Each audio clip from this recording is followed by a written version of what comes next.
शरणं गच्छामि धम्मं शरणं गच्छामि संघं शरणं गच्छामि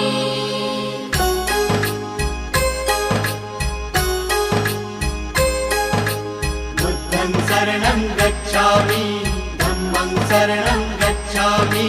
संघं शरणं गच्छामि। त्यागमूर्ती तू शांत चित्त तू योग रूप संसारी दया प्रेम अन मानवतेचे प्रतीक तुझी ईश्वरी सिद्धमूर्ती सिद्धार्थ गौतम सकलांचा स्वामी